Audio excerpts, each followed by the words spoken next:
Hey, my name is Henrik Booz, and I'm going to be your student's online English 12 honors teacher this year for the FCPS online campus. To jump into it, I just want to give a little bit of information about myself. There is me with my little daughter Madeline. I have another son, or I have a son. His name is William. He's right there, um, holding a frog when we were in Alaska. I'm actually from around here. I was born in Fairfax Hospital. I went to Fairfax Villa Elementary School, Lanier, Fairfax High School. And then I went really, really far away to Charlottesville for both my Bachelor of Arts, and then I have a Master of Teaching and a dual Master of English from the University of Virginia. My wife works in education, so we kind of let that rule the roost. My dad was a teacher at Robinson for decades and retired from Fairfax County. Both of my aunts also taught for Fairfax County for a short stint, so it's kind of crazy. My mother, my uncle, and both of my aunts all went to different high schools in Fairfax County. My sister graduated from obviously Fairfax High School, so did her husband. So we are lifers here in the system. I know the system well. Um, right now, I'm currently at my base school is Marshall High School, and I teach in the English department. I'm a TOK teacher, which is theory of knowledge, kind of epistemology and philosophy to some degree. I also teach what we call IBHL, or higher level literature 2 for seniors, and then I'm the creativity, activity, and service coordinator, part of the Marshall IB program for juniors and seniors. As far as class goes, we meet every Tuesday evening from 8 to 9 virtually. So if your son or daughter is out of town, then they are always able to access classes only if they have internet access. We also have 2 required face-to-face meetings, a midterm, which is going to be on Tuesday, the 14th of January here at Marshall from 4 to 6, or maybe 5 to 7 for those of the kids who are coming from kind of farther away. And then we have a final for our Tuesday, scheduled for Tuesday, May 19th. And for all intents and purposes, they are done slightly earlier than their peers in the base school, partially because we work pretty much all the way through the year to make sure that they get the best education they can while they're doing online. So you can see at the very top of this webpage that I've created. Unfortunately, you don't have access to it because it is a Fairfax County, or part of the Fairfax County kind of walled garden, which means that you have to have a Fairfax County email address. So you can ask your students to take a look at it. We're going to focus on personal narratives, the first quarter, which for most people is really just the college essay. And I want them to try to be able to use what they already have and get feedback from me, since that's a major part of their focus for the first quarter. And all of these web pages are set up the same way. So you're going to see a rubric at the very top. Some of the assignments, and here I've tried to gather just a few classes or a few schools' prompts for 2019-2020. And then there's a unit checklist. So it tells them exactly what they need to do. Then there's some readings, and each of the pages also has a subpage with exemplars and resources. So exemplar college essays, videos, and then a bunch of just like tips and ideas that I've either stolen from a copier that I found at another school, or that I've created myself. And so you guys can kind of see that each of these is set up the same way. End of the first quarter, beginning of the second, we work with Hamlet, the Danish play. From Shakespeare, where they will produce both either a multimedia Google site or Google Slides along with an essay, and that's going to be a formal piece of writing for them. And so the same thing, there's the Hamlet checklist, some resources, and the rubrics that they're going to choose to use. So some people do creative writing, they do poetry, they retell parts of Shakespeare. Some people do, a fully fledged kind of analytical writing.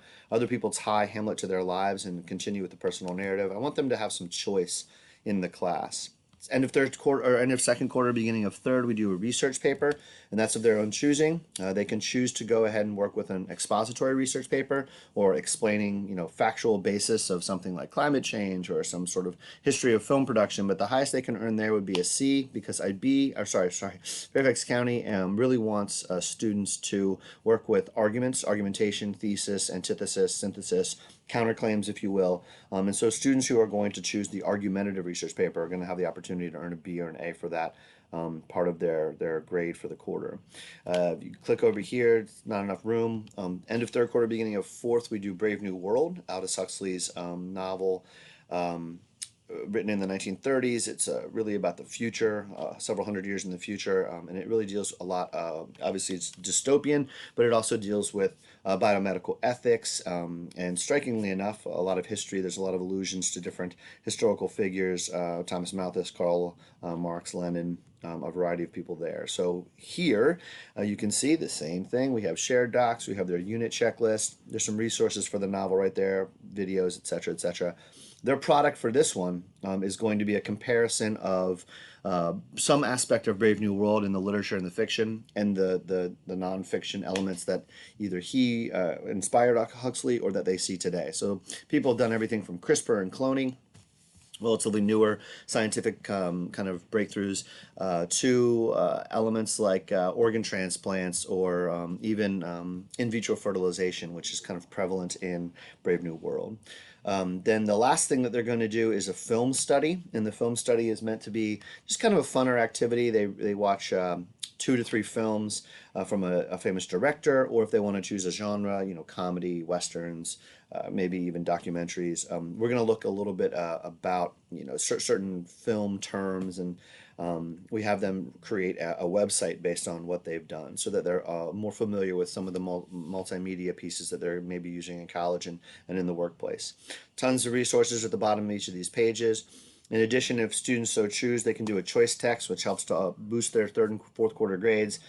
We know that seniors tend to, shall we say, change their opinion of school second semester, and so I try to give them some sort of incentive to keep reading and working there.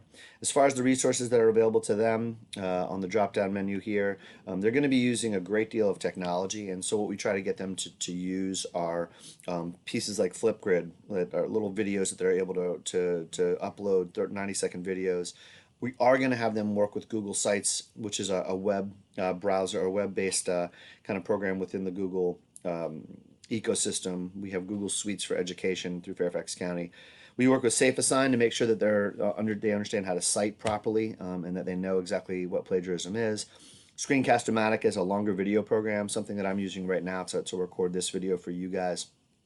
And then you can see there's a variety of other kind of explanations of everything from how to use PowerPoint or present, fairly decently, because we know that PowerPoints can sometimes get boring, and to multimodal presentations, which is just an amalgamation or a combination of text and audio and media of a certain type video, along with their literature or their essays that they're going to be posting to these sites.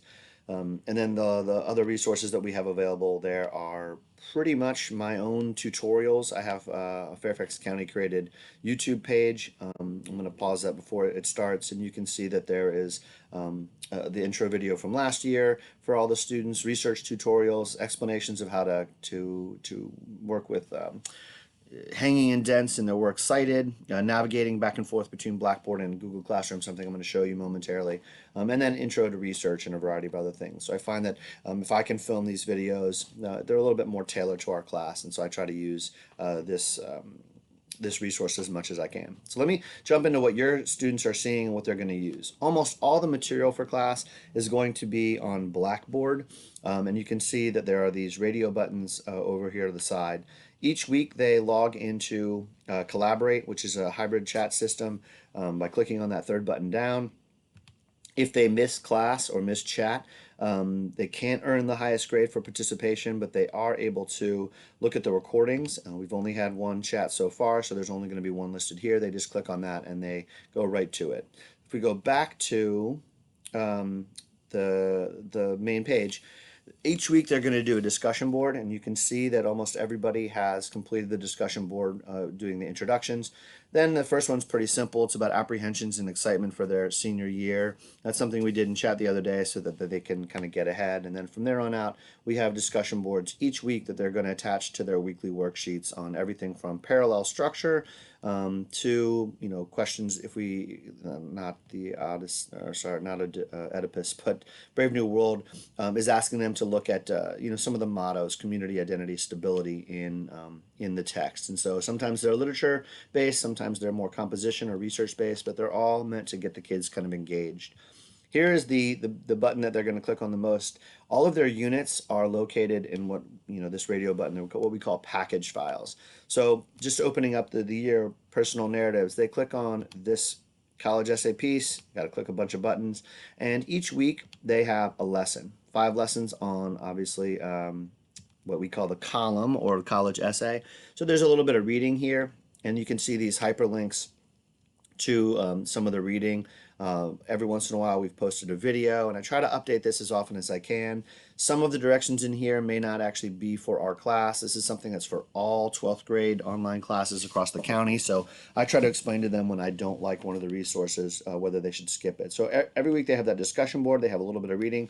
They have a writing. This week they're asked to either attach a college essay they've already written or write one of their own from one of the prompts that they're seeing for their intended colleges or universities. And then there's a skill, looking at detail, looking at revision. For us this week, it's going to be a simple web search. So that's how Blackboard works, and everything is available right here. For the most part, we've migrated, though, to Google Classroom. So our Google Classroom enables us to use dynamic documents. We can update them from time to time without having to constantly upload, download, etc., back and forth. And you can see right here assignments that they're posted. They can also click on classwork, and everything is arranged. Orientation, personal narrative. And so if I go back to last year's class, just so you can kind of get a better idea of what it will look like eventually, every week they have something. I tried to post all the calendars and everything. Here's all the personal narrative work, all the Hamlet work, all the research work, and everything is done through Google Classroom. Unfortunately, they can't really get away with the dog ate my homework anymore. Everything is time stamped and due at 8 o'clock a.m. on Monday morning. And so each of these worksheets is something that they're going to produce for us and then submit if they have any problems with maybe something happened over the weekend. As long as they email me 24 hours in advance, I try to give them the benefit of the doubt. So they can, maybe get a little bit of extension, but we don't offer too many extensions. All late work incurs a 20% penalty. It's a little bit different than base schools, and the reason why we do that is because we need them to be working in that asynchronous or that 5 hours a week that Fairfax County wants them to be working in outside of class, since we only get to see them for an hour and really just hear them. So each of the worksheets looks relatively similar. Here's the reading assignment, the discussion board posts, which they'll post. The grading rubric for these are on the side. They have their writing assignment, and so here's some examples. And then the skill, like I said, I want them to pick 5 essay prompts that they may work from. Everything is in this worksheet. They hand it in. It's good to go, and they know exactly how to work from these worksheets. Relatively soon or relatively quickly in the beginning of the year. It's a little bit of a learning curve for some, but we're moving toward this kind of online module for a lot of our work in business and in universities. So we want to make sure that they're prepared for that. Again, one of the things that I really want them to be able to use is this website, and so there's some information that Fairfax County wants to share with you guys about online learning. I sent you that link earlier this week. Our syllabus, which is both here on Google Classroom and available for you in in Blackboard. So that you guys can take a look at that, and if you need me to, I can also email that to you. Beyond the syllabus and everything else, if students come later in the year, they'll do the orientation. I have also created a calendar that your students have access to that has the entire semester mapped out as we go all the way up until late January when the second quarter ends, the first semester, so they know it's due in yellow each week. If we have a day off like Labor Day, there's still a highlighted piece about their orientation session and their first worksheet due. So I try to keep them apprised of what we're doing throughout the course of the year. The calendar is something that I show them every week so that they know where we are and where we're going, because I really want the students to understand kind of what the long-term goals and the short-term goals are. So if we go back and take a look at that syllabus, one of the things I want to point out to you is our grading policy. The grading policy is pretty simple in the sense that we have 4 quarters at 20% apiece, 2 midterms both at 10% apiece, where they have to show up here at Marshall, or if necessary, they can go to Sprague Center in Annandale and take the exams there. And in other situations, we may be able to accommodate your students at their base school if they have a proctor. Parents and students are most concerned about grades, and so each week they have reading, sometimes a reading quiz for things like Hamlet and Brave New World. Every week they have a session worksheet or some sort of writing, and so those are 35% of their grade. That's a proportion of their grade that ends up being roughly about 8 to 9 worksheets per quarter, 9 weeks per quarter in Fairfax County. We have a weekly chat that's graded separately, and that weekly chat is worth 15%. And then we have almost always one major writing component. So that may be one of their chosen personal narratives. It's going to be that essay on Hamlet or the creative writing piece on Hamlet. It's going to be the essay comparison in Brave New World, their research paper. And then research itself is something where I try to get them to do a couple works cited each quarter so that they're better and better at it as we reach the research paper. Participation is a little bit more complex. Basically, they earn an A not for showing up, but offering insight. If I ask them questions and they're sharing on their own, then they may earn that A. If they only really talk when I call on them, then they may earn a B, and they're also doing the exit tickets and share docs. And then if they're just showing up but really not actively participating, they're probably going to earn a C. So students who are a little bit quieter tend to find this a little bit more difficult, but because we are only working with each other about 35 to 38 times over the course of the year, there's significantly less quote-unquote seat time as you would have in a daily class or a day-to-day class at a base school. And so we really heavily kind of focus on this idea of participation. So that you see what a session looks like, every time they log in, then I ask them a question. Last week I asked them to give us a little bit more information about their current situation. Here, do you like politics or sports? And that's for me to check the microphone, make sure everything's working, and also to make sure that they're there. So each week I tell them what's going to go on in the agenda. We deal with that agenda. I go back and kind of explain what grades came up. I ask them to check SIS at least once a week. I talk a little bit about how to comment and how to work with Google. And then you can see everything has some sort of picture and some sort of explanation. These are really difficult to understand if they just look at them. So again, that's where the recordings come in. If a student misses chat, then he or she needs to listen along to the recording and maybe open up these slide decks or slide files, which are, of course, available under logistics. At the very top, they have access to everything from the class for each of the quarters. Obviously, we've only started working now, and so everything they need for the entire quarter is right here at their fingertips. I want to be as transparent as possible with them. If we go back to last year's class, you can see the slide decks look almost exactly the same. So let's just go to session 21, obviously 20 some weeks from now, open up the same way each time. Less and less focused on logistics as we go forward, other than the mic check, and more toward elements like skills and working interdependently and independently in things like breakout rooms where they have small group time, so students who may not be as engaged in the larger discussion are still going to get an opportunity to work with a pair or a trio or maybe a slightly smaller group each week. So that's kind of the whole class in a nutshell. Again, the resources that they're going to use the most are our Google Site, obviously Classroom, and then Blackboard. If you need to contact me, then by all means, please do so. You can also find my information right here. Email's the best way, whboos@fcps.edu. We try to get back to you within 24 hours during the week, maybe a little bit longer if you email me on Friday or over the weekend. So have a wonderful year. Of course, I'm here for your students, and I would like to just end on one kind of, not personal note, but kind of a pedagogical concept. Seniors are highly stressed, and I'm sure you know that because of college applications. Obviously pep rallies and all the extracurriculars that they want to get involved with. It's their last year of high school. There's some nostalgia going on. There's some trepidation or fears about the future. So the number one thing that I've learned in 21 years of teaching in Fairfax County, and I think it's been 18 or 19 years I've taught seniors, is that they get some sleep. My sister is a college counselor, and she also just sent her last one off to college last year. And as I talk to my nieces who are away, the number one thing that helped them is that my sister constantly talked about get some more sleep, get some more sleep. There's a lot more homework in this class than they may have been used to because there is kind of that 5+1, that asynchronous time outside of class where they should be dedicating a little bit of time each day. Ideally, that would be an hour and 20 minutes every day except for Tuesday. But we all know that kids are probably going to do a lot of this on Sunday evening, maybe even into Monday morning. But the more you can help them work on their nutrition and their sleep, the better off they're going to be as they move forward and move on toward next year. The last thing I'll say is that, if all goes well, a year from now, as sad as this may be for some of you, they're going to either be outside of the home or they may be engaged in some sort of job or the military or going to a local school here in Northern Virginia, but they need to learn a little bit more independence. And so if you email me with a question for your student, or about your student, the first thing I'm going to ask you is, hey, did you talk to whomever? Hendrik, that's my name.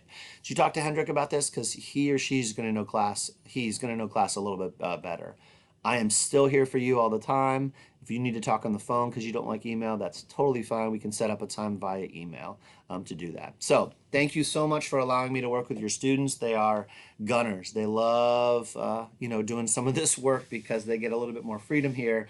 And it was really great to meet them on Tuesday. They all seem super engaged.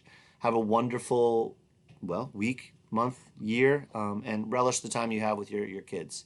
Be well.